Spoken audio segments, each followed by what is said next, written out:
Chapter 12 संतुलन। बिली। Charlie अपनी car से बाहर निकलते ही बोले।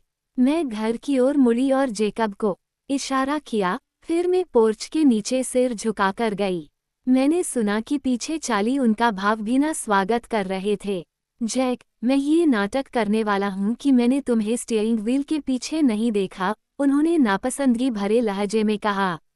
रिजर्वेशन पर परमिट थोड़ी कम उम्र में ही मिल जाता है, जेकब ने कहा, जब मैंने दरवाजे का ताला खोला और पोर्च लाइट जलाई।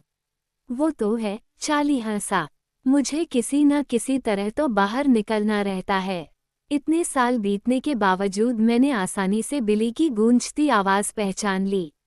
इसे सुनकर मैं अचानक खुद को ज्यादा छोटी, किसी बच्ची जैसी महसूस करने लगी। मैं अंदर गई, अपने पीछे दरवाज़ा खुला छोड़ा, बत्तियां जलाईं और फिर अपनी जैकेट टांग दी। इसके बाद मैं दरवाजे पर खड़ी होकर चिंता से देखती रही, जब चार्ली और जेकब ने बिली को कार से उतारकर उनकी व्हीलचेयर पर बैठाया। जब वे तीनों बारिश को झटकते हुए तेजी से अंदर आए, तो मैं रास्ते से हट गई। मुझे तुमने हैरान कर दिया, चार्ली कह रहे थे। हमें मिले काफी समय हो गया था, बिली ने जवाब दिया। कहीं हम गलत समय तो नहीं आ गए? उनकी काली आंखों ने एक बार फिर मुझे देखा और उनके भाव को पढ़ना संभव नहीं था। नहीं, ये बड़ी खुशी की बात है। मुझे उम्मीद है कि तुम गेम देखने के लिए रुकोगे। जेकब ने दांत निकाले। मेरे ख्याल से यही योजना है, हमारा टीवी पिछले सप्ताह खराब हो गया है। बिली ने अपने बेटे की तरफ मुंह बनाया। और जाहिर है, जेकब बेला से दोबारा मिलने के लिए उतावला हो रहा था, उन्होंने आगे जोर दिया। जेकब ने मुंह बनाकर सिर झुका लिया और मैं पश्चाताप की लहर से जूझने लगी। शायद समुद्र तट पर मैंने कुछ ज्यादा ही विश्वसनीय नाटक कर दिया था। मैंने किचन की तरफ मुड़ते हुए पूछा, क्या आपको भूख लगी है? दरअसल मैं बिली की पैनी निगाह से बचना चाहती थी।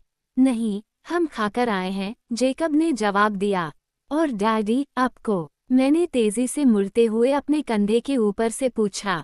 हाँ, उन्होंने जवाब दिया। उनकी आवाज़ से लग रहा था कि वे सामने वाले कमरे और टीवी की दिशा में जा रहे थे। उनके पीछे बिली की चेयर के जाने की आवाज़ भी सुनाई दे रही थी। फ्राइंग पैन में ग्रिल्ड चीज़ सैंडविच था और मैं टमाटर काट रही थी, तभी मुझे लगा कि कोई मेरे पीछे खड़ा है। कैसा चल रहा है? जेकब ने पूछा। काफ़ी अच्छा, मैं मुस्कराई। उसके उत्साह का प्रतिरोध करना मुश्किल था। तुम्हारा कैसा चल रहा है? क्या तुम्हारी कार पूरी हो गई? नहीं, उसकी त्योरी चढ़ गई। अब भी पार्ट्स की ज़रूरत है। हमने ये वाली कार उधार ली है। उसने अपने अंगूठे से सामने वाले आंगन की तरफ इशारा किया। सॉरी, मैं वो पार्ट नहीं देख पाई। वैसे तुम्हें कौन सा पार्ट चाहिए था? मास्टर सिलेंडर, उसने दांत निकालते हुए कहा। क्या ट्रक के साथ कोई गड़बड़ है? उसने अचानक पूछा। नहीं तो, ओह, मैंने तो बस इसलिए पूछा, क्योंकि तुम इसे नहीं चला रही थीं। मैंने कढ़ाई को घूरा और फिर सैंडविच के कोने को ऊपर करके देखा कि नीचे वाला हिस्सा ठीक से सिंक गया है या नहीं। मुझे एक दोस्त ने लिफ्ट दे दी थी। शानदार कार थी। जेकब की आवाज़ प्रशंसा से भरी थी। मैं ड्राइवर को नहीं पहचान पाया। मुझे लगता था कि मैं यहाँ के ज़्यादातर बच्चों को पहचानता हूँ। मैंने सामान्य अंदाज में सिर हिलाया और सैंडविच पलटते वक्त अपनी नज़रें झुकाए रखीं। डैडी उसे पहले से जानते थे। जेकब, क्या तुम मुझे प्लेट्स उठाकर दे सकते हो? वे सिंक के ऊपर वाली अलमारी में रखी हैं। बिल्कुल, उसने खामोशी में प्लेट्स उठाईं। मैं उम्मीद कर रही थी कि वो उस मामले को छोड़ देगा। तो वह कौन था? उसने मेरे बगल में काउंटर पर 2 प्लेट लगाते हुए पूछा। मैंने हार मानते हुए आह भरी। Edward kiln. उसके हंसने पर मुझे हैरानी हुई। मैंने उसकी तरफ देखा, वह थोड़ा झेपा हुआ लग रहा था। इससे बात समझ में आ गई, उसने कहा। तभी मैं सोचूं कि डैडी इतना अजीब व्यवहार क्यों कर रहे थे। हाँ, मैंने मासूम भाव से कहा। वे कलन परिवार को पसंद नहीं करते। अंधविश्वासी बुजुर्ग, जेकब बहुत धीमे से बोला। तुम्हें ये तो नहीं लगता कि वे चार्ली से कुछ कहेंगे? मैं ये पूछे बिना नहीं रह पाई और शब्द धीमी आवाज़ में बाहर निकल पड़े। जेकब ने एक पल तक मुझे घूरा और मैं उसकी काली आंखों के भाव नहीं समझ पाए। मुझे नहीं लगता, उसने आखिरकार जवाब दिया। मैं सोचता कि चार्ली ने इस मुद्दे पर उन्हें पिछली बार काफी छीला था। तब से उनमें ज्यादा बात नहीं हुई है। मुझे लगता है कि आज एक तरह का पुनर्मिलन है। मैं नहीं सोचता कि वे यह मुद्दा दोबारा उठाएंगे। ओह, मैंने कहा और तटस्थ दिखने की कोशिश की। चार्ली को सैंडविच देने के बाद मैं सामने वाले कमरे में ही बैठी रही। मैं मैच देखने का नाटक कर रही थी, जबकि जेकब मुझसे बातें करता जा रहा था, लेकिन सच तो ये था कि मैं उसकी नहीं, आदमियों की बातचीत सुन रही थी। मैं उस संकेत पर नज़र रख रही थी, जो मुझे पहले से बता दे कि बिली मेरा भांडा फोड़ने वाले हैं। और मैं ये सोच रही थी कि अगर वे ऐसा करने की कोशिश करते हैं, तो मैं उन्हें कैसे रोक सकती हूँ। ये लंबी रात थी। मेरा बहुत सारा होमवर्क अधूरा पड़ा था, लेकिन मैं बिली को चार्ली के साथ अकेला छोड़ने से डर रही थी। आखिरकार मैच खत्म हो गया। क्या तुम अपने दोस्तों के साथ जल्दी ही समुद्र तट पर आने वाली हो? जेकब ने पूछा, जब वो उसके डैडी को चौखट के ऊपर से निकाल रहा था। मुझे नहीं पता, मैंने टालते हुए कहा। तभी बिली बोले, यह मज़ेदार था, चार्ली। चार्ली ने प्रोत्साहित करते हुए कहा, अगला मैच देखने भी आना। बिल्कुल, बिल्कुल, बिली ने कहा। हम जरूर आएंगे। Good night. उसकी आंखें मेरी तरफ आईं और उसकी मुस्कान गायब हो गई। ध्यान रखना, बेला, उन्होंने गंभीर स्वर में कहा। धन्यवाद, मैं दूर देखकर बुदबुदाए। मैं सीढ़ियों की तरफ बढ़ी, लेकिन तभी चार्ली ने दरवाजे से हाथ हिलाया। रुको, बेला, उन्होंने कहा। मैं सहम गई। क्या लिविंग रूम में मेरे जाने से पहले ही बिली ने चुगली कर दी थी? लेकिन चार्ली तनावरहित थे और अप्रत्याशित मेहमानों के आने पर अब भी मुस्करा रहे थे। मुझे आज तुमसे बात करने का मौका ही नहीं मिला। तुम्हारा दिन कैसा गुजरा? अच्छा, मैं पहली सीढ़ी पर एक पैर रखकर झिझकी। मैं आगे की बात जानना चाहती थी, ताकि मैं सुरक्षित रूप से जवाब दे सकूं। मेरी बैडमिंटन टीम चारों मैच जीत गई। वाह, मुझे पता नहीं था कि तुम बैडमिंटन भी खेल सकती हो। देखिए, दरअसल मैं नहीं खेल सकती, लेकिन मेरा पार्टनर बहुत अच्छा खेलता है, मैंने स्वीकार किया। कौन है? उन्होंने थोड़ी रुचि से पूछा। माइक न्यूटन, मैंने अनिच्छा से उन्हें बताया। ओह हाँ, तुमने बताया तो था कि तुम्हारी न्यूटन लड़के से दोस्ती है। वे उत्साह में आ गए। अच्छा परिवार है। उन्होंने 1 मिनट तक सोच विचार किया। तुम इस वीकेंड उससे डांस के लिए क्यों नहीं पूछती हो? डैडी, मैंने कराहते हुए कहा, वह मेरी सहेली जेसिका को एक तरह से डेट कर रहा है। इसके अलावा, आप जानते हैं कि मैं डांस नहीं कर सकती। ओह हाँ, वे बुदबुदाए, फिर क्षमायाचना भरे अंदाज में मेरी तरफ मुस्कुराए। तो मुझे लगता है, यह अच्छा रहेगा कि तुम शनिवार को चली जाओगी। मैंने स्टेशन के बंदों के साथ मछली पकड़ने जाने की योजना बनाई है। मौसम सचमुच गर्म रहना चाहिए, लेकिन अगर तुम अकेले जाने की वजह से अपनी यात्रा रद्द करना चाहती हो, तो मैं घर पर ही रह जाऊंगा। मुझे पता है कि मैं तुम्हें यहाँ काफी अकेला छोड़ता हूँ। डैडी, आप बेहतरीन काम कर रहे हैं। मैं मुस्कराए और उम्मीद की कि वे मेरी राहत को नहीं देख पाएंगे। मुझे अकेले रहने से कभी दिक्कत नहीं हुई, मैं आप ही के जैसी हूँ। मैंने उनकी तरफ आंख मारी और उनके चेहरे पर झुर्रीदार आंखों वाली मुस्कान खिल उठी। मैं उस रात ज्यादा अच्छी तरह सोई, मैं इतनी ज्यादा थक गई थी कि दोबारा सपने नहीं देख सकती थी। जब मैं मोती जैसी भूरी सुबह को जागी, तो मेरा मूड अच्छा था। बिली और जेकब के साथ गुजरी तनावपूर्ण शाम अब पर्याप्त हानिरहित लग रही थी। मैंने इसे पूरी तरह भूलने का फैसला किया।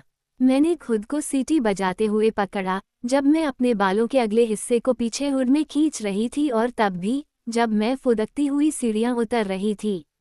चार्ली ने भी इस बात पर गौर किया। आज तुम बहुत खुश लग रही हो, उन्होंने नाश्ते पर टिप्पणी की। मैंने कंधे उचकाए। आज शुक्रवार है। मैं जल्दी इसलिए कर रही थी, ताकि चार्ली के जाते ही मैं भी जाने के लिए तैयार हो जाऊं। मैंने अपना बैग तैयार रखा था, जूते पहन लिए थे और ब्रश कर लिया था, लेकिन कोई फायदा नहीं हुआ। जैसे ही मुझे पक्का हुआ कि चार्ली नजरों से ओझल हो गए होंगे, मैं दरवाजे तक दौड़कर पहुंची, लेकिन एडवर्ड मुझसे ज्यादा तेज निकला। वो अपनी चमचमाती हुई कार में इंतजार कर रहा था। कार की खिड़कियां नीचे थीं और इंजन बंद था। मैं इस बार नहीं झिझकी और तुरंत पैसेंजर साइड पर बैठ गई। मैं उसका चेहरा देखने के लिए बहुत उतावली थी। उसने वक्र मुस्कान से देखा, जिससे मेरी सांसें और दिल थम गए। मैं कल्पना नहीं कर सकती थी कि कोई देवदूत भी इससे ज्यादा सुंदर हो सकता था। उसके बारे में ऐसा कुछ नहीं था जिसे बेहतर बनाया जा सकता हो। तुम्हें ठीक से नींद आई? उसने पूछा। मैंने सोचा कि क्या वह जानता है कि उसकी आवाज कितनी मनमोहक है। अच्छे से। तुम्हारी रात कैसी रही? सुखद। उसकी आवाज में हंसी छिपी थी। मुझे महसूस हुआ जैसे मुझे कोई अंदरूनी मजाक समझ न आया हो। क्या मैं पूछ सकती हूँ कि तुमने क्या किया? मैंने पूछा। नहीं, उसने दांत दिखाए। आज भी मेरा दिन है। वह आज लोगों के बारे में जानना चाहता था, रिनी के बारे में ज्यादा जानकारी चाहता था, उनके क्या शौक थे, खाली समय में हम एक साथ क्या करते थे, और फिर मेरी नानी के बारे में, मेरे स्कूल के चंद दोस्तों के बारे में। मैं झेप गई जब उसने उन लड़कों के बारे में पूछा मैंने डेट किया था।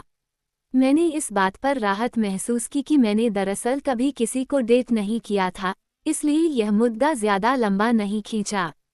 जेसिका और एंजेला की तरह ही वह भी इस बात पर हैरान था कि मेरा कोई रोमांटिक इतिहास नहीं रहा था। तो तुम पहले कभी किसी से नहीं मिली जो तुम्हें पसंद आया हो? उसने गंभीर लहजे में पूछा, जिससे मैं ये सोचने लगी कि वह किस बारे में सोच रहा है। मैंने अनिच्छा भरे अंदाज में सच बोल दिया। फीनिक्स में तो नहीं। उसके होंठ एक सख्त लकीर में दब गए। हम इस समय तक कैफेटेरिया में थे। दिन झोंके में गुजर गया था, जिसकी अब मुझे तेजी से आदत पड़ती जा रही थी। मैंने उसके संक्षिप्त विराम का लाभ लेते हुए ब्राड का कॉर काटा। मुझे आज तुम्हें तुम्हारी गाड़ी से आने देना चाहिए था, मेरे चबाते समय उसने बिना किसी भूमिका के ऐलान किया। क्यों? मैंने पूछा। मैं लंच के बाद एलिस के साथ जा रहा हूँ। ओह, मैंने पलकें झपकाईं, चकराई हुई और निराश। कोई बात नहीं, मैं पैदल चली जाऊंगी, घर उतना दूर भी नहीं है। उसने मुझे अधीरता से त्योरी चढ़ाकर देखा। मैं तुम्हें पैदल घर नहीं जाने दूंगा। हम तुम्हारा ट्रक ले आएंगे और यहाँ छोड़ देंगे ताकि तुम उसे चलाकर जा सको। मेरे पास चाबी नहीं है। मैंने आह भरी। सच्ची, मुझे पैदल चलने से कोई दिक्कत नहीं है। मुझे दिक्कत तो इस बात से थी कि वो मेरे पास नहीं रहेगा। उसने सिर हिलाया। तुम्हारा ट्रक यहीं रहेगा और चाबी इग्निशन में लगी मिलेगी जब तक कि तुम्हें ये डर न हो कि कोई इसे चुरा सकता है। वो इस विचार पर हंसा। ठीक है, मैं अपने होंठ सिकुड़ते हुए मान गई। मुझे पूरा यकीन था कि मेरी चाबी उस जीन्स की जेब में थी जो मैंने बुधवार को पहनी थी, और इस वक्त वह शायद लॉन्ड्री रूम में कपड़ों के ढेर के नीचे कहीं पर होगी। अगर वह किसी तरह मेरे घर में घुस भी गया, तब भी वह उसे नहीं खोज पाएगा। मेरी सहमति में चुनौती के पुट को उसने भांप लिया। वह अति आत्मविश्वास से दांत दिखाने लगा। तो तुम कहाँ जा रहे हो? मैंने यथासंभव सामान्य ढंग से पूछने की कोशिश की। शिकार करने, उसने थोड़े सख्त अंदाज में जवाब दिया। अगर मुझे कल तुम्हारे साथ अकेले रहना है, तो मैं ज्यादा से ज्यादा सावधानियां रखना चाहता हूँ। उसका चेहरा उदास हो गया और अनुरोध करने वाला भी। तुम जानती हो, तुम इस योजना को रद्द कर सकती हो। मैंने नीचे देखा। मुझे उसकी आंखों की सम्मोहक शक्ति से डर लग रहा था। मुझे उससे डरने वाली बात पर विश्वास नहीं था, चाहे जोखिम कितना भी वास्तविक हो। मैंने मन ही मन दोहराया, यह मायने नहीं रखता। नहीं, मैंने फुसफुसाकर कहा और उसके चेहरे को दोबारा देखा। मैं नहीं कर सकती। शायद तुम सही हो, वो उदास अंदाज में बुदबुदाया। मेरे देखते ही देखते उसकी आंखों का रंग स्याह हो गया। मैंने विषय बदल दिया। कल मैं तुम्हें किस समय देखूंगी? मैंने पूछा। मैं उसके अभी जाने की बात से उदास हो गई थी। ये निर्भर करता है। कल शनिवार है, क्या तुम देर तक सोना नहीं चाहती? उसने कहा। नहीं, मैंने बहुत तेजी से जवाब दिया। उसने अपनी मुस्कान रोकी। तो फिर रोज वाले समय पर उसने निर्णय लिया। क्या चाली वहाँ होंगे? नहीं, वे कल मछली पकड़ने जा रहे हैं। मैं इस बात पर खुश थी कि चीजें कितने आसान तरीके से हो गई थीं। उसकी आवाज़ तीखी हो गई। और अगर तुम घर नहीं लौटी तो वे क्या सोचेंगे? पता नहीं, मैंने शांत अंदाज में जवाब दिया। वे जानते हैं कि मैं लॉन्ड्री करने वाली हूँ। शायद वे सोचेंगे कि मैं वॉशर में गिर गई हूँ। उसने मेरी तरफ त्योरी चढ़ाकर देखा। मैंने भी चढ़ा ली। उसका गुस्सा मेरे गुस्से से ज्यादा प्रभावी था। तुम आज रात किसका शिकार कर रहे हो? मैंने पूछा, जब मुझे पक्का हो गया कि मैं गुस्से वाले मुकाबले में हार गई हूँ। जो भी पाक में मिल जाए, हम दूर नहीं जा रहे हैं। वो उसकी गोपनीय सच्चाइयों को लेकर मेरे सामान्य जिक्र से हतप्रभ दिख रहा था। मैंने पूछा, तुम एलिस के साथ क्यों जा रहे हो? एलिस सबसे ज्यादा मदद कर रही है, उसने बोलते समय त्योरी चढ़ाई। और बाकी? मैंने कातर अंदाज में पूछा। वो लोग, उसकी भौहें पल भर के लिए सिकुड़ने लगी। ज्यादातर मामलों में विश्वास नहीं कर रहे हैं। मैंने उसके परिवार को देखने के लिए पीछे निगाह डाली। वे अलग अलग दिशाओं में घूर रहे थे, लेकिन वे वैसे ही थे जैसे पहली बार दिखे थे। अंतर सिर्फ ये था कि अब वे चार थे। उनका सुंदर, कांसे जैसे रंग के बालों वाला भाई मेरे सामने बैठा था और उसकी सुनहरी आंखें परेशान थीं। वे मुझे पसंद नहीं करते, मैंने अंदाजा लगाया। ये बात नहीं है, वो असहमत हुआ, लेकिन उसकी आंखें कुछ ज्यादा ही मासूम बन रही थीं। वे यह नहीं समझ पा रहे हैं कि मैं तुम्हें अकेला क्यों नहीं छोड़ सकता। मैंने मुंह बनाया। वैसे अगर मामला यह है, तो मैं भी यह नहीं समझ सकती कि मैं ऐसा क्यों नहीं कर सकती। एडवर्ड ने अपना सिर धीरे धीरे हिलाया, अपनी आंखें छत की तरफ घुमाईं और फिर दोबारा मुझसे नजरें मिलाईं। मैंने तुम्हें बताया था ना, तुम खुद को बिल्कुल भी स्पष्टता से नहीं देखती हो। तुम किसी भी लड़की जैसी नहीं हो जिसे मैंने पहले कभी देखा है। तुम मुझे सम्मोहित कर लेती हो। मैंने उसकी तरफ गुस्से से देखा। मुझे पक्का यकीन था कि अब वह मेरा मजाक उड़ा रहा है। मेरी भावनाओं को समझकर वह मुस्कुराया। वह बुदबुदाया और अपने माथे को हल्के से छुआ। मेरे पास जो प्रतिभा है, उसकी बदौलत मैं मानव स्वभाव को सामान्य से ज्यादा अच्छी तरह समझता हूँ। लोगों के व्यवहार के बारे में अनुमान लगाया जा सकता है, लेकिन तुम कभी वह नहीं करती हो जिसकी मैं उम्मीद करता हूँ। तुम हमेशा मुझे हैरान कर देती हो। मैंने दूर देखा। झेप और असंतुष्टि के साथ मेरी आंखें दोबारा उसके परिवार की ओर भटक गईं। उसके शब्दों से मुझे लगा जैसे वह मुझे विज्ञान का प्रयोग समझ रहा था। मैं खुद पर हंसना चाहती थी कि मैं कोई दूसरी अपेक्षा रख रही हूँ। इस बात को स्पष्ट करना काफी आसान है, उसने आगे कहा। मुझे अपने चेहरे पर उसकी नज़र महसूस हुई, लेकिन मैं इस वक्त उसे नहीं देख सकती थी। मुझे डर था कि वह मेरी आंखों में सकपकाहट पड़ लेगा। लेकिन और भी बहुत कुछ है जिसे शब्दों में कहना आसान नहीं है। उसके बोलते समय भी मैं कलन भाई बहनों को देख रही थी। अचानक उसकी सुनहरे बालों वाली और अति सुंदर बहन रोज़ेली ने मुड़कर मुझे देखा। नहीं, देखा नहीं, स्याह ठंडी आंखों से मुझे घूरा। मैं निगाह हटाना चाहती थी, लेकिन उसकी निगाह ने मेरी निगाह को पकड़ लिया, जब तक कि एडवर्ड ने अपना वाक्य अधूरा छोड़कर गुस्सैल आवाज नहीं निकाली। ये लगभग फुफकार थी। रोज़ेली ने गर्दन मोड़ ली और मैं आज़ाद हो गई। मैंने एडवर्ड की ओर देखा और मैं जानती थी कि वह उस परेशानी और डर को समझ सकता था जिसकी वजह से मेरी आंखें चौड़ी हो गई थीं। उसका चेहरा कसा हुआ था जब उसने स्पष्ट किया, मुझे उसके बारे में अफसोस है। वह बस चिंतित है। देखा, ये सिर्फ मेरे लिए ही नहीं, दूसरों के लिए भी खतरनाक है। अगर तुम्हारे साथ सार्वजनिक रूप से इतना ज्यादा समय बिताने के बाद। उसने नीचे देखा। अगर इसका अंत बुरा होता है। उसने अपना सिर अपने हाथों में रख दिया, जैसा उसने पोर्ट एंजेलिस में उस रात को किया था। साफ दिख रहा था कि वह दुखी था।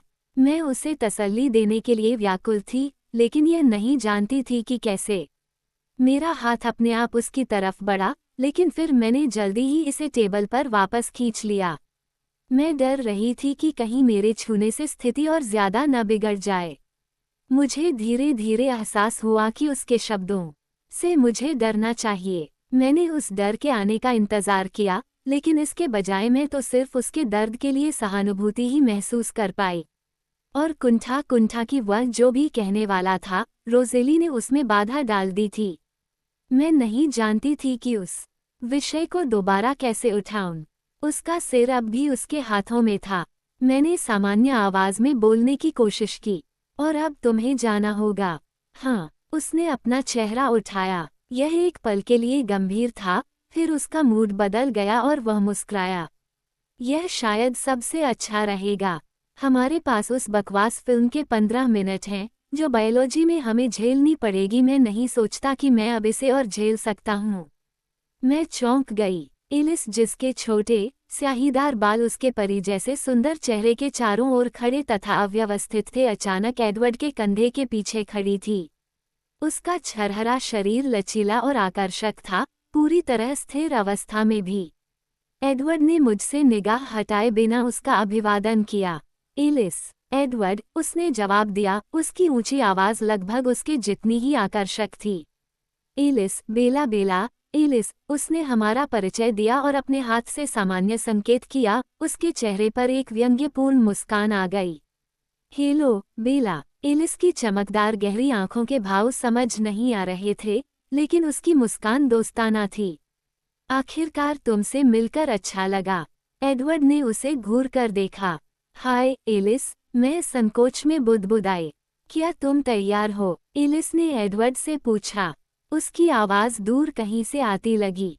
लगभग। मैं तुमसे कार में मिलूंगा। वो आगे कुछ कहे बिना चली गई। उसकी चाल इतनी लहरदार और मतवाली थी कि मैं ईर्ष्या की तीखी टीस महसूस करने लगी। क्या मुझे कहना चाहिए, मजे करो या ये गलत चीज होगी? मैंने एडवर्ड की ओर मुड़ते हुए पूछा। नहीं, मजे करो भी किसी दूसरी चीज जितना ही अच्छा है।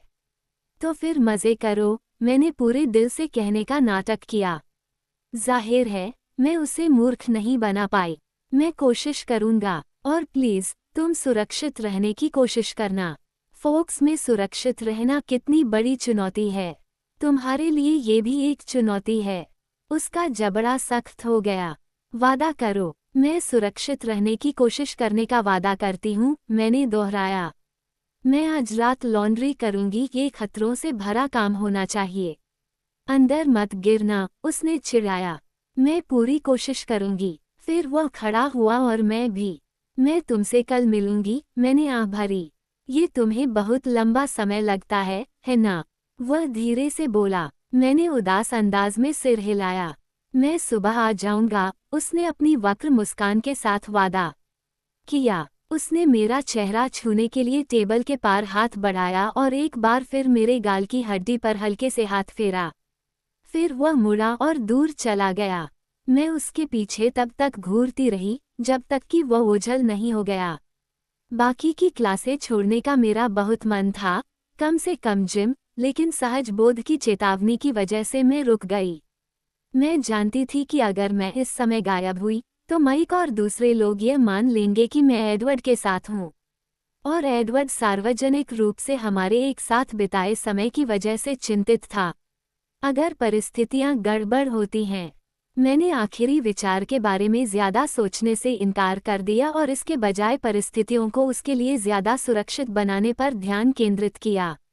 मैं सहज बोध से जानती थी और ऐसा लगता है कि उसे भी यह एहसास था कि कल बेहद महत्वपूर्ण आर पार वाला दिन होगा। हमारा संबंध आगे चाकू की नोक पर अटका नहीं रह सकता, जैसा कि यह अब तक था। हम एक तरफ या दूसरी तरफ गिरेंगे, जो पूरी तरह से उसके निर्णय या सहज बोध पर निर्भर करता था। चेतन रूप से चुनने से पहले ही मैं निर्णय ले चुकी थी और मैं इसे अंत तक कायम रखने के प्रति समर्पित थी, क्योंकि मेरे लिए उससे दूर होने से ज्यादा दहशत या यातना भरा कुछ भी नहीं था। इसकी कल्पना ही असंभव थी। मैं कर्तव्यनिष्ठ विद्यार्थी की तरह क्लास में गई। मुझे बिल्कुल नहीं पता कि बायोलॉजी की क्लास में क्या हुआ, मेरा दिमाग तो आने वाले कल के विचारों में खोया हुआ था। जिम में माइक मुझसे दोबारा बात करने लगा। उसने मुझे सिएटल में अच्छा समय बिताने की शुभकामना दी। मैंने सावधानी से स्पष्ट किया कि मैंने अपनी यात्रा रद्द कर दी थी, क्योंकि मैं अपने ट्रक के बारे में चिंतित थी। क्या तुम कलन के साथ डांस करने वाली हो? अचानक उसने चिढ़कर पूछा। नहीं, मैं डांस नहीं करूंगी। तो फिर तुम क्या करोगी? उसने बहुत ज्यादा रुचि लेते हुए पूछा। मेरी स्वाभाविक इच्छा ये थी कि वो वहां से दफा हो जाए। इसके बजाय मैंने उत्साह से झूठ बोल दिया। लॉन्ड्री और फिर मुझे ट्रिग्नोमेट्री टेस्ट के लिए पढ़ना है, वरना मैं फेल हो जाऊंगी। क्या कलन पढ़ाई में तुम्हारी मदद कर रहा है? एडवर्ड, मैंने जोर दिया, पढ़ाई में मेरी मदद नहीं करेगा। वो वीकेंड मनाने के लिए कहीं दूर गया है। मैं इस बात पर हैरान थी कि मैं झूठ सामान्य से ज्यादा स्वाभाविक तरीके से बोल पा रही थी। ओह, वो खुश हो गया। जानती हो, तुम हमारे समूह के साथ डांस करने आ सकती हो, ये बेहतरीन रहेगा। हम सब तुम्हारे साथ डांस करेंगे, उसने वादा किया। जेसिका के चेहरे की मानसिक तस्वीर ने मेरे लहजे को कुछ ज्यादा ही तीखा बना दिया। माइक, मैं डांस में नहीं जा रही हूँ, ठीक है? ठीक है, उसने दोबारा मुंह फुला लिया। मैं तो बस प्रस्ताव रख रहा था। जब स्कूल का दिन आखिरकार खत्म हुआ, तो मैं उत्साह के बिना पार्किंग तक गई। मैं खासतौर पर अकेले पैदल घर नहीं जाना चाहती थी, लेकिन मुझे समझ में नहीं आ रहा था कि वह मेरा ट्रक कैसे ला पाएगा। दूसरी तरफ, मैं ये विश्वास भी करने लगी थी कि उसके लिए कुछ भी असंभव नहीं था। बाद वाला विश्वास सही साबित हुआ। मेरा ट्रक उसी जगह पर खड़ा था, जहां आज सुबह उसकी वोल्वो खड़ी थी। मैंने अविश्वास में सिर हिलाया जब मैंने खुले दरवाजे को खोला और इग्निशन में चाबी देखी। मेरी सीट पर तय किया हुआ सफ़ेद कागज रखा था। मैंने अंदर जाकर दरवाज़ा बंद किया और इसके बाद ही उसे खोला। इस पर उसकी सुंदर लिखावट में 2 शब्द लिखे थे, सुरक्षित रहना। ट्रक के चालू होने की आवाज़ से मैं डर गई। मैं खुद पर हंसने लगी। जब मैं घर पहुंची, तो दरवाजे के हैंडल पर ताला लगा था, डेड बोल्ट का ताला खुला था, सब कुछ वैसा ही दिख रहा था जैसा मैं आज सुबह छोड़कर गई थी। अंदर जाकर मैं सीधे लॉन्ड्री रूम तक गई। ये भी वैसा ही दिख रहा था जैसा मैं इसे छोड़कर गई थी। मैंने अपनी जीन्स खोजी और इसे खोजने के बाद जेब की जांच की, खाली। मैंने सोचा, शायद मैंने चाबी टांग दी होगी। मैं सिर हिलाने लगी, उसी सहज बोध का अनुसरण करते हुए जिसने मुझे माइक से झूठ बोलने के लिए प्रेरित किया था। मैंने जेसिका को डांस की शुभकामना देने के बहाने से फ़ोन किया। जब उसने एडवर्ड के साथ दिन बिताने के लिए शुभकामना दी, तो मैंने उसे बताया कि वो योजना रद्द हो गई है। वो ज़रूरत से ज़्यादा निराश हुई, जितना किसी तीसरे व्यक्ति को आम तौर पर नहीं होना चाहिए। मैंने इसके तुरंत बाद उससे विदा ले ली। डिनर पर चार्ली का ध्यान भटका हुआ था। मुझे लगा वे शायद ऑफिस की किसी चीज़ के बारे में चिंतित थे, या शायद बास्केटबॉल मैच, या शायद उन्हें लजानिया खाने में आनंद आ रहा था। चार्ली के बारे में कुछ भी कहना मुश्किल था। आप जानते हो, डैड, मैंने उनकी तंद्रा को तोड़ते हुए कहा। क्या, बेला? मैं सोचती हूँ कि आपने सिएटल के बारे में सही कहा था। मैं सोचती हूँ कि मैं तब तक इंतज़ार करूँगी जब तक कि जेसिका या कोई और मेरे साथ जाने को तैयार न हो। ओह, उन्होंने हैरान होकर कहा।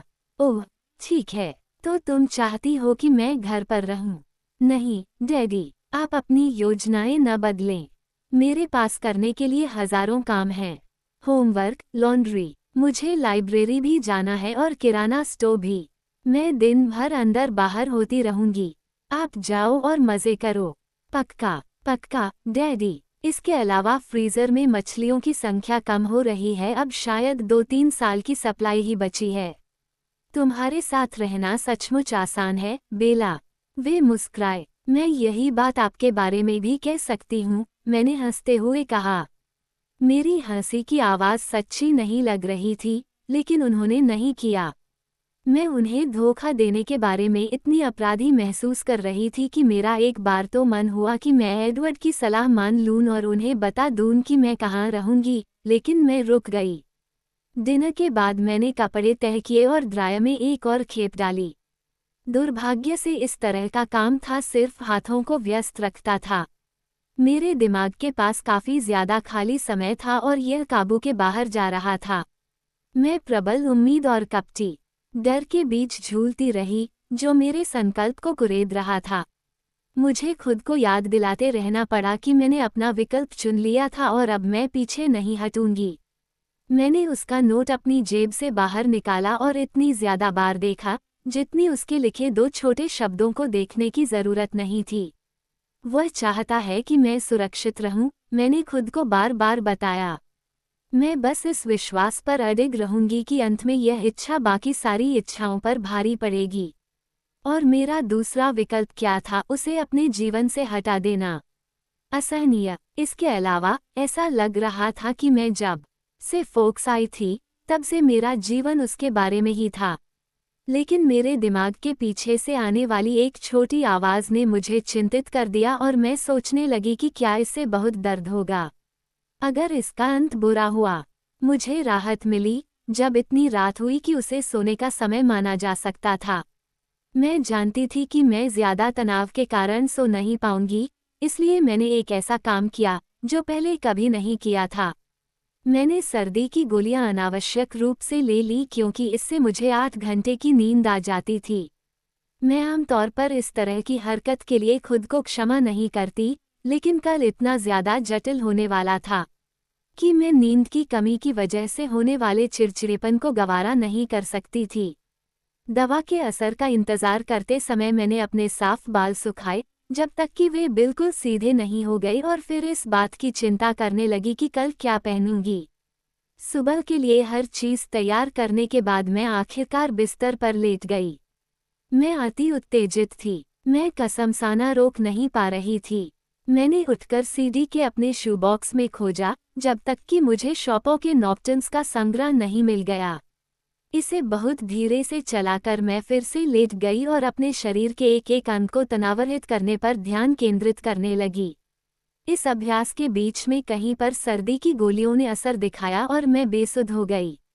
मैं जल्दी जाग गई। समझदारी भरे दवा के इस्तेमाल की बदौलत मुझे गहरी और स्वप्नरहित नींद आई थी। अच्छी नींद के बावजूद मैं पिछली रात वाली तूफानी हड़बड़ी में तुरंत फिसल गई। मैंने फटाफट कपड़े पहने, अपना कॉलर गले पर सही से जमाया और टेन स्वेटर के साथ तब तक जूझी जब तक कि यह मेरी जीन्स पर सही तरीके से नहीं लटकने लगा। मैंने खिड़की से बाहर चोरी से फटाफट देखा। चाली जा चुके थे। बादलों की पतली कपास जैसी परत आसमान को छिपाए हुए थी। ऐसा नहीं लग रहा था कि वे ज्यादा समय तक टिक पाएंगे। मैंने भोजन का स्वाद लिए बिना नाश्ता खाया और इसके बाद तेजी से बर्तन साफ करने लगी। मैंने दोबारा खिड़की से बाहर झांका, कुछ भी नहीं बदला था। दांत ब्रश करने के बाद मैं नीचे की मंजिल पर जा रही थी, तभी एक धीमी दस्तक की वजह से मेरा दिल जोर से धड़कने लगा। मैं उठकर दरवाजे तक पहुंची। उतावलेपन की वजह से मुझे दरवाज़ा खोलने में थोड़ी समस्या आई, लेकिन मैंने आखिरकार दरवाज़ा खोल दिया और वह वहां पर खड़ा था। जैसे ही मैंने उसका चेहरा देखा, मेरी सारी बेचैनी खत्म हो गई और उसकी जगह पर शांति छा गई। मैंने राहत की सांस ली। उसके साथ होने के बाद कल के डर बहुत मूर्खतापूर्ण दिख रहे थे। पहले पहल वो मुस्करा नहीं रहा था, उसका चेहरा गंभीर था, लेकिन फिर उसके चेहरे का भाव हल्का हो गया जब उसने मुझे ऊपर से नीचे तक देखा और वह हंसने लगा। गुड मॉर्निंग, उसने दबी हंसी हंसते हुए कहा। क्या गड़बड़ है? मैंने नीचे देखा कि कहीं मैं कोई महत्वपूर्ण चीज पहनना तो नहीं भूल गई थी, जैसे जूते या जीन्स। वह हंसते हुए बोला, हमारी मैचिंग हो रही है। मुझे एहसास हुआ कि वह लंबा हल्का टेन स्वेटर पहने था, जिसके नीचे सफ़ेद कॉलर दिख रहा था और नीली जीन्स भी। मैंने हंसी के साथ अफसोस के गोपनीय भाव को छिपाया। वह किसी मॉडल जैसा क्यों दिखता था और मैं नहीं दिखती थी। जब वह चलकर ट्रक तक गया तो मैंने अपने पीछे दरवाज़ा बंद किया। वह पैसेंजर द्वार पर इंतज़ार करने लगा। उसके चेहरे पर शहीद जैसा भाव था, जिसे समझना आसान था।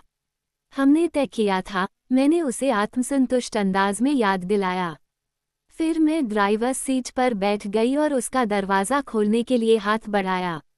कहाँ? मैंने पूछा। अपना सीट बेल्ट पहन लो, मुझे तो पहले ही घबराहट हो रही है।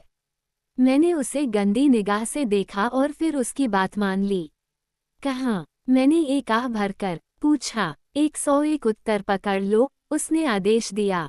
जब मेरे चेहरे पर उसकी निगाह हो तो सड़क पर ध्यान केंद्रित करना बहुत बहुत ज्यादा मुश्किल था। इस वजह से मैंने और भी धीमी गति से गाड़ी चलाई, हालांकि आधा शहर अब भी सो रहा था। क्या तुम रात से पहले फोक्स से बाहर निकल पाओगी? ये ट्रक तुम्हारी कार जितना पुराना है, थोड़ी तो इज्जत करो, मैंने पलटकर कहा। उसकी नकारात्मकता के बावजूद हम जल्दी ही शहर की सीमा के बाहर पहुंच गए। लॉन और मकानों की जगह मोटे झाड़ झंखाड़ और हरे पत्ते वाले तने दिखने लगे। 1-10 पर दायां मोड़ लेना, उसने निर्देश दिया जब मैं पूछने ही वाली थी। मैंने खामोशी से ऐसा ही किया। अब हम तब तक चलेंगे जब तक कि रास्ता खत्म नहीं हो जाता। मैं उसकी आवाज़ में मुस्कान का पुट सुन सकती थी, लेकिन मुझे डर था कि कहीं गाड़ी सड़क से उतरकर उसे सही साबित न कर दे, इसलिए मैंने उसकी तरफ नहीं देखा कि वह सचमुच हंस रहा था या नहीं। और वहाँ क्या है रास्ते के अंत में? मैंने हैरानी से पूछा। एक पगडंडी। हम पैदल चलेंगे। भगवान का शुक्र था कि मैंने टेनिस जूते पहने थे। क्या उसमें समस्या है? उसकी आवाज़ से ऐसा लग रहा था मानो उसे यही उम्मीद थी। नहीं, मैंने झूठ में ज्यादा आत्मविश्वास भरने की कोशिश की, लेकिन अगर वह सोचता था कि मेरा ट्रक धीमा था, तो मेरी पैदल चाल के बारे में वह क्या कहेगा? चिंता मत करो, हमें सिर्फ 5 मील चलना है और हमें कोई जल्दी नहीं है। 5 मील? मैंने जवाब नहीं दिया, वरना वह मेरी आवाज़ को दहशत में टूटते हुए सुन लेता। 5 मील ऊबड़ खाबड़ रास्तों पर चलना, वह भी तब जब रास्ते में उलझी हुई जड़ें और पत्थर होंगे जो मेरे पैर मोड़ने या किसी दूसरी तरह मुझे गिराने की कोशिश करेंगे। यह अपमानजनक होने वाला था। कुछ समय तक हम खामोशी से चलते रहे और मैं दहशत भरे विचार सोचती रही। तुम क्या सोच रही हो? उसने कुछ पल बाद अधीरता से पूछा। मैंने एक बार फिर झूठ बोल दिया। बस ये सोच रही थी कि हम कहाँ जा रहे हैं। यह एक ऐसी जगह है जहाँ जाना मुझे पसंद है, जब मौसम अच्छा होता है। उसके बोलने के बाद हम दोनों ने ही बाहर देखा। बाहर बादल छट रहे थे। चाली ने कहा था कि आज मौसम गर्म रहेगा। और क्या तुमने चाली को बता दिया था कि तुम्हारे क्या इरादे हैं? उसने पूछा। नहीं, लेकिन जेसिका तो सोचती है कि हम इकट्ठे सिएटल जा रहे हैं। वो इस विचार से खुश नजर आ रहा था। नहीं, मैंने उसे बता दिया था कि तुमने कार्यक्रम रद्द कर दिया, जो सच है। यानी कोई नहीं जानता कि तुम मेरे साथ हो। वो गुस्से में आ गया था। ऐसा नहीं है, मुझे लगता है तुमने एलिस को बताया है। ये बहुत मददगार है, बेला। वह चिढ़ गया। मैंने उसकी बात न सुनने का नाटक किया। क्या तुम फोक्स से इतनी ज्यादा तंग आ चुकी हो कि आत्महत्या मूड में आ गई हो? उसने पूछा। मैंने उसे याद दिलाया, तुम्ही ने तो कहा था कि हमारे सार्वजनिक रूप से एक साथ रहने से तुम्हें बाद में मुश्किल हो सकती है। तो तुम मुझे होने वाली मुश्किल के बारे में चिंतित हो अगर तुम घर नहीं लौटती हो? उसकी आवाज़ अब भी गुस्से और कटाक्ष से भरी थी। मैंने सिर हिलाया और अपनी आंखें सड़क पर रखीं। वह अपनी सांस के नीचे बुदबुदाया, इतनी तेजी से बोला कि मैं समझ नहीं पाई। बाकी यात्रा में हम खामोश रहे। मैं उसकी तरफ से क्रोध और नापसंदगी की लहरें निकलती महसूस कर सकती थी, लेकिन मुझे कहने के लिए कोई बात नहीं सूझी। और फिर सड़क खत्म हो गई। यह एक पतली पैदल पगडंडी में बदल गई और वहां लकड़ी का एक छोटा चिह्न था। मैंने सकरी ढलान पर ट्रक खड़ा किया और बाहर निकल गई। मैं डर रही थी कि क्या वह मुझसे अब भी नाराज है। अब तो उसे न देखने का मेरे पास ये बहाना भी नहीं था कि मैं गाड़ी चला रही हूँ।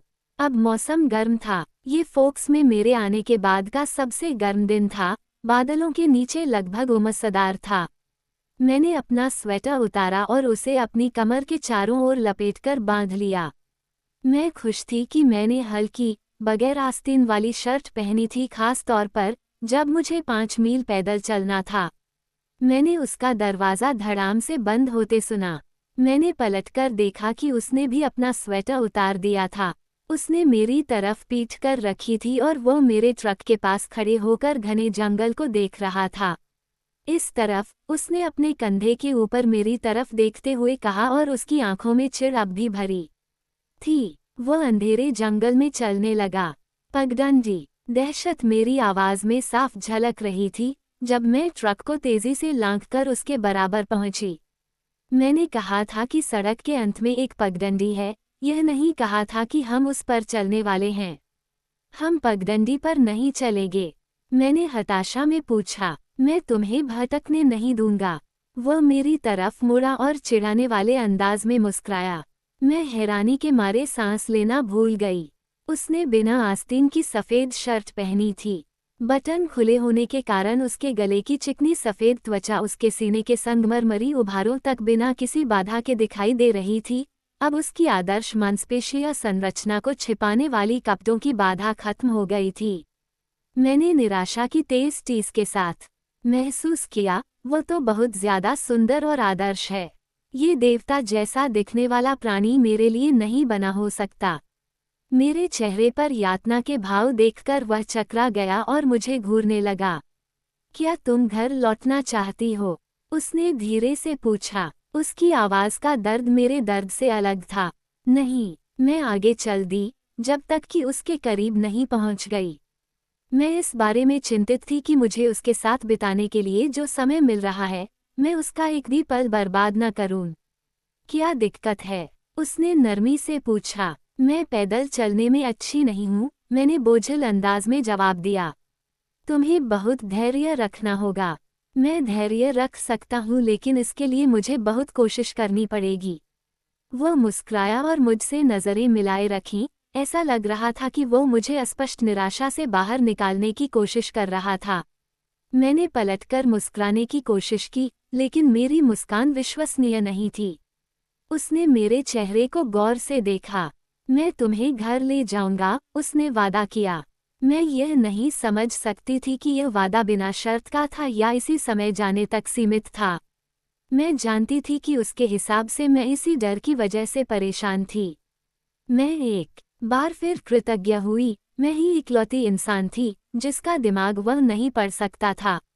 अगर तुम ये चाहते हो कि मैं सूर्यास्त से पहले जंगल में 5 मील पैदल चलूं, तो बेहतर यही रहेगा कि तुम आगे आगे चलना शुरू कर दो, मैंने कटु अंदाज में कहा। उसने त्योरी चढ़ाकर देखा और मेरे लहजे तथा भाव को समझने की कोशिश की। एक पल बाद वह हार मानकर जंगल में आगे आगे चलने लगा। यह उतना मुश्किल नहीं था जितना मुझे डर था।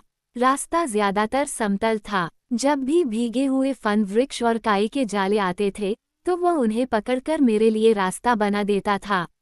जब रास्ता गिरे पेड़ों या चट्टानों के ऊपर से जाता था, तो वह मेरी कोहनी से मुझे उठा लेता था और पार करते ही तुरंत छोड़ देता था। मेरी त्वचा पर उसके ठंडे स्पर्श से मेरा दिल हमेशा गलत तरीके से धड़कने लगता था। जब ऐसा 2 बार हो गया, तो मुझे उसके चेहरे पर ऐसा भाव नजर आया, जिसे देखकर मुझे विश्वास हो गया कि किसी तरह उसे यह बात समझ आ गई है। मैंने उसके आदर्श स्वरूप से अपनी निगाह दूर रखने की पूरी कोशिश की, लेकिन मैं अक्सर बहक जाती थी और उसकी सुंदरता देखकर दुखी हो जाती थी। ज्यादातर समय हम खामोशी में चले। कभी कभार वह मुझसे कोई सवाल पूछ लेता था, जो पिछले 2 दिन के सवाल जवाब में रह गया था।